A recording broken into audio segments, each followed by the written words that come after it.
Hello everyone, আসসালামু আলাইকুম। আশা করি সবাই ভালো আছেন। আজকে আপনাদের সাথে শেয়ার করব ইলিশ মাছের ডিম ভুনার রেসিপি। অল্প উপকরণে ঝটপট এই রান্নাটা করার চেষ্টা করেছি। তো চলুন দেখা যাক কী কী উপকরণ লাগছে এই রেসিপিটা তৈরি করতে।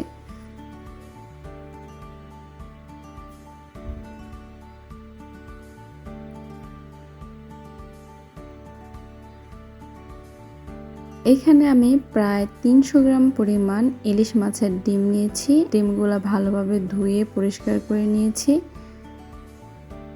হালকা হলুদ আর লবণ দিয়ে মাখিয়ে নেব। চুলায় একটি প্যান বসিয়ে 2 টেবিল চামচ পরিমাণ রান্নার রেগুলার তেল দিয়ে দিয়েছি। তেলটা একটু গরম হয়ে আসার পর দিয়ে দিচ্ছি ডিমগুলো।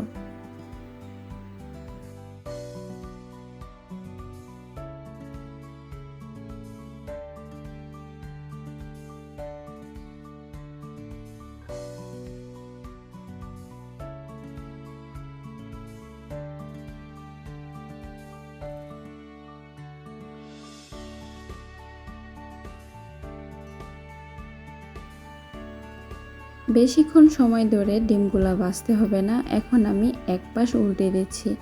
প্রতি পাশে 1 থেকে 1.5 মিনিট করে ভেজে নিলেই হয়ে যাবে। এখানে আমি টোটাল 3 মিনিট সময় নিয়ে ভেজেছি ডিমগুলো। ডিমগুলো ভাজা হয়ে গিয়েছে। এখন প্যান থেকে আমি তুলে নিচ্ছি।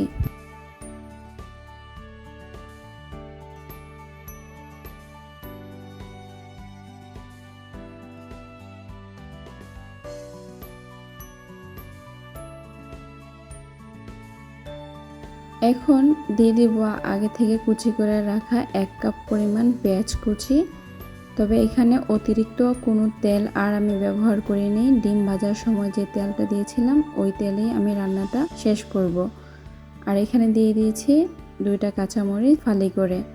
আপনারা চাইলে আস্তেও ব্যবহার করতে পারেন। পেঁয়াজটা যখন অল্প একটু নরম হয়ে আসবে, পেঁয়াজটা একদম ভাজা ভাজা হবে না, একটু নরম হয়ে আসার পর দিয়ে দিব 1 চা চামচ পরিমাণ রসুন বাটা।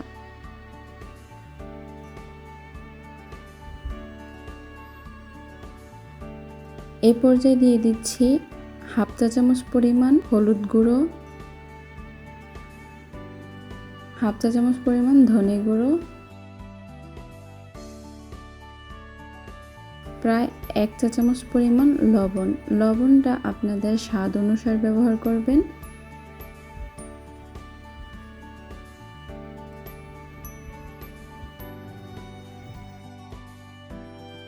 এখন দিয়ে দিচ্ছি টমেটো। আমি টমেটোটা 3টে টুকরো করে নিয়েছি। আপনারা চাইলে কুচি করে নিতে পারেন, কারণ টমেটোটা যখন সিদ্ধ হয়ে আসবে তখন আমি এটার খোসাটা ছাড়িয়ে নিব, তাই আমি এটা ছোট করে নিই। এই পর্যায়ে দিয়ে দিচ্ছি 1/2 কাপ পরিমাণ পানি। আর এখন ঢাকনা দিয়ে ঢেকে দেব টমেটোটা সিদ্ধ হওয়ার জন্য।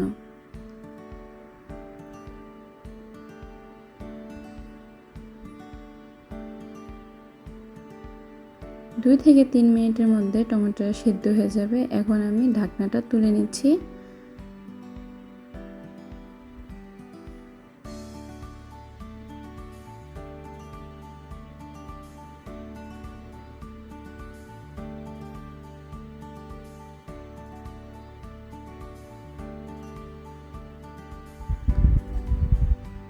এখন আমি টমেটোর খোসাটা ছাড়িয়ে নেব। দেখুন কিভাবে ছাড়িয়ে নিচ্ছি। আপনারাও চাইলে এভাবে ছাড়িয়ে নিতে পারেন। অনেক সময় খাবারের সাথে টমেটোর খোসাটা থাকলে ভালো লাগে না খেতে, তাই আমি টমেটোর খোসাটা ফেলে দিচ্ছি।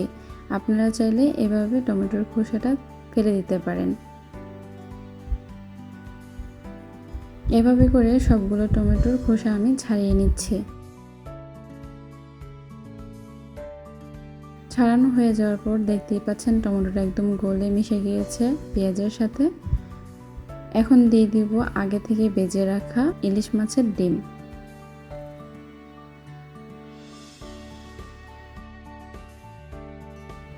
ডিমগুলো দেওয়া হয়ে যাওয়ার পর মশলার সাথে ভালোভাবে মিশিয়ে নেব। এখানে আমি অতিরিক্ত কোনো পানি ব্যবহার করব না।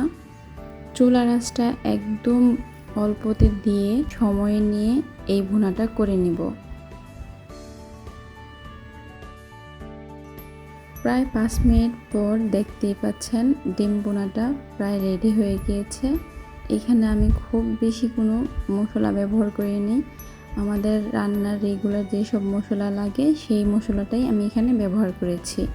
এই পর্যায়ে আমি চুলার আঁচটা বন্ধ করে দিয়েছি। এখন সার্ভ করে আপনাদের সাথে শেয়ার করব।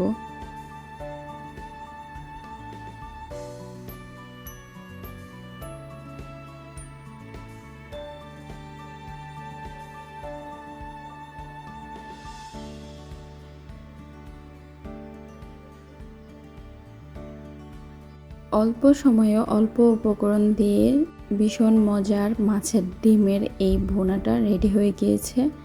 আপনারা চাইলে আমার রেসিপিটি ফলো করে বাসায় রান্না করে খেতে পারেন। যদি আমার এই ভিডিওটি ভালো লেগে থাকে অবশ্যই আমার চ্যানেলটি লাইক, কমেন্ট, শেয়ার এবং সাবস্ক্রাইব করতে ভুলবেন না। দেখা হবে নতুন কোনো ভিডিও নিয়ে। সেই পর্যন্ত সবাই ভালো থাকবেন। আল্লাহ হাফেজ।